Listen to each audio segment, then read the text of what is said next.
Today is all about making guns go boom.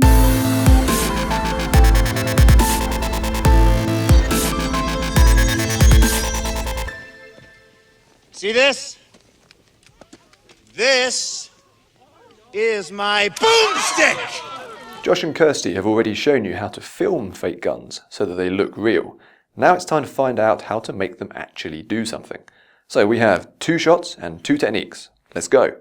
Shot number 1. Here we have stuntman Christopher firing off controlled, carefully aimed shots. When you've got a character shooting individual bullets like this, you probably want to handcraft the look, which means using stock footage. So here's the original clip. Let's find a frame where we see a puff of smoke coming out of the prop, and then just before that puff is where we need our muzzle flash to appear. You can download project files for this tutorial, click the info card or check the video description for the link. We're giving away a high quality stock clip, so it is worth downloading. Okay, so I'm going to create a point layer and position it over the gun barrel. Because our muzzle flashes are not too frequent, I'm not going to bother doing any tracking this time round. Positioning the point manually is fine. I'm going to rename that to barrel just so I keep track of all my layers. Then I'm going to drop my stock clip onto the timeline. First up, I want to get rid of the black background, so I'll find the demult effect in the library and drop it onto the layer. I'm now going to parent it to our barrel point and then position and scale the clip until it looks about right. Too small and muzzle flashes just look silly. Too big and they'll look unrealistic. Once you're happy with the position, let's tweak the look. I'm going to use an exposure effect and bump up the exposure to make it look more intense. And I'm then going to add a hue, saturation and lightness effect, go into the red channel settings and drop the saturation all the way down. This stops it from looking quite so day glow. Now here's the interesting bit.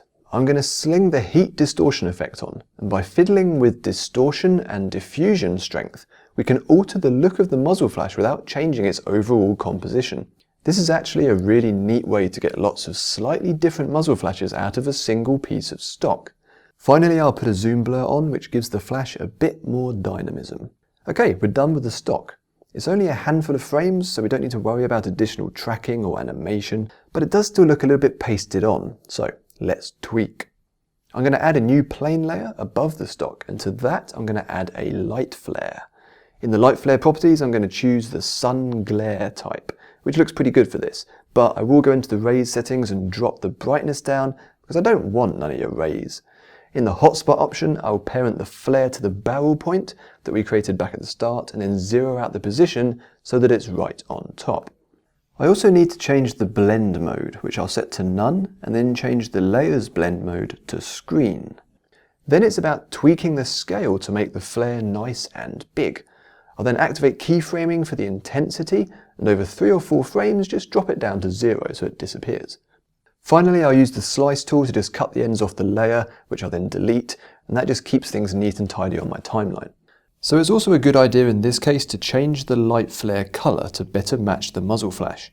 Okay, the last step, I'm going to duplicate the video layer and rename that top one to lighting, and I'm then going to select the freehand mask tool up in the viewer and draw a really rough shape around the front of Christopher, where I think he'd be illuminated by the weapons fire.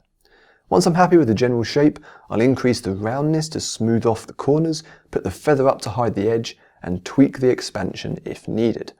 Now this can be a really rough mask, it doesn't have to be precise. To this layer I'm going to add a curves effect and ramp the brightness of the highlights way up, even so it clips and blows out. That's okay in this case. And I'm going to make sure that the blacks stay nice and solid. I'll then animate the layer's opacity so that the curves adjustment is only visible over the frames where the muzzle flash is actually happening. And now we have the illusion of Christopher being lit up by the flash, which immediately adds a huge amount of realism to the shot. It's one of those elements which an audience will know is missing, even if they can't quite pinpoint what's wrong.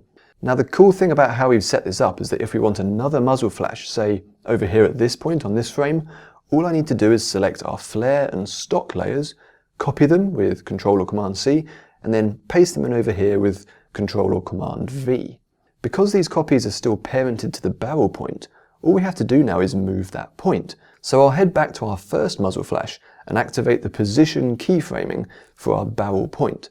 And then I'll go to our second muzzle flash location and move the barrel point up to where it needs to be. Now, by default, we are using linear keyframes, which means that the point layer animates between those two keyframes. We don't actually want that in this case, so I'm going to select both of those keyframes and switch them to constants. This means that the value doesn't interpolate between keyframes. It'll hold on that value until it reaches the next one, at which point it jumps instantly there. Because our flare and stock are both linked to the point, they move together, which saves us having to reposition both elements manually. Alright, moving on to shot number 2. This one is very different because it's a much wilder shot with more movement, and the character is firing the weapon indiscriminately and rapidly. Placing individual stock-based muzzle flashes on something like this would be incredibly boring. So let's not do that. We're going to get procedural. Right, first up we're going to track the gun. This is actually a little awkward because it's a black gun barrel which frequently passes in front of a very, very dark background. Tracking a black thing in front of a black thing isn't ideal. I'll create a new tracker using the plus icon next to the tracks group for the layer. And then I'm going to go into the options for the optical flow and ramp iterations way up to 50. You don't normally need to do this, but in this case it's going to help by giving the tracker more data to work with. Next I'll go to somewhere in the middle of the clip where the barrel is visible and position my tracker over the barrel. Red rectangle defines what we're looking for, green rectangle defines where we're going to look for it on each frame. Okay, so let's go using the tracking controls. This track does require the occasional bit of manual nudging here and there, but on the whole HitFilm actually does a pretty good job of figuring out what's going on. Okay, I'm going to skip ahead and now I've got my nice track. Tracking data is just a bunch of numbers until you do something with it. So let's create a new point layer, and again I'm going to rename it and call it barrel, just like on the other shot, and we're going to assign that tracking data to it. Now don't forget to switch back to the viewer rather than staying on the layer view, because then you'll just have a black screen for the rest of this tutorial, and that'll be really confusing. Okay, this time instead of pre-made stock, we're going to use HitFilm's gunfire effect. Once the gunfire effect is on the timeline, I'm going to parent it to the tracked barrel point and make sure its position is zeroed out. Now, it's a little bit diddy right now, so I'm going to scale it up to about 360%. So the other super cool thing about the gunfire effect is that it's in proper 3D. So I can adjust its orientation to point in whatever direction I need. The great thing about this is that you're not limited to stock muzzle flashes, which always tend to have been shot sideways or straight towards camera. With the gunfire effect, you can handle any kind of angle, even as a gun is being moved around.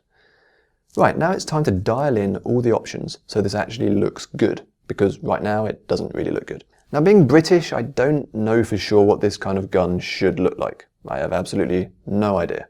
But I'm just going to go with what I think looks cool. And remember that the effect is totally customizable. So if you're a gun expert and you know exactly what this gun should look like when it fires, you can make it look like that. Right, I'm going to start off with the core flare options, tweaking its length, radius, and the various tapers until I've got something nice and punchy. And then with the side flares, I'll reduce them down to 3, tweak the barrel gap and the barrel angle, before adjusting their size with the length and radius options. So in appearance, I'm going to switch the texture to Assault Rifle Daylight. You can tweak the colour here if you want as well. Alright, now for the cool bit. Currently, our flash is visible throughout the entire shot, and it looks the same all the way through. So I'm going to go to the first frame and then activate the seed property. And then I'll jump to the end and change the seed to something else. The specific value doesn't actually matter in this case. What it means is that the flash will be randomly generated to look slightly different on each frame, while still retaining your overall design. Finally, I'll drop the rate of fire down to maybe about 35, even that might be a bit too much. But what this does is automatically turn the flash on and off at random intervals, which is fantastic for a rapid firing automatic weapon like this. No tedious keyframing required at all.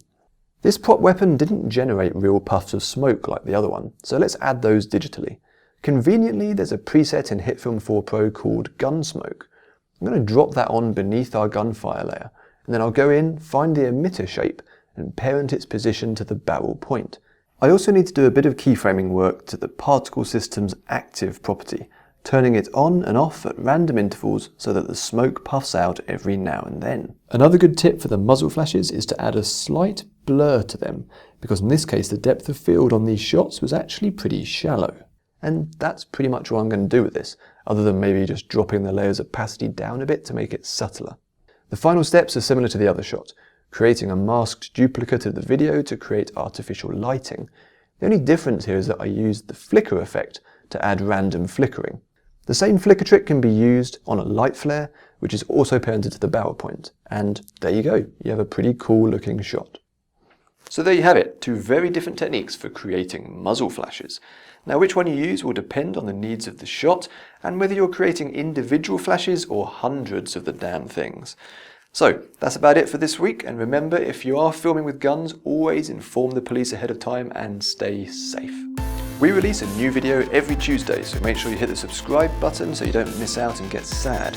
Also, our FutureLearn 4-week course is now up and running, so make sure you head over to the FutureLearn website to find visual effects for guerrilla filmmakers.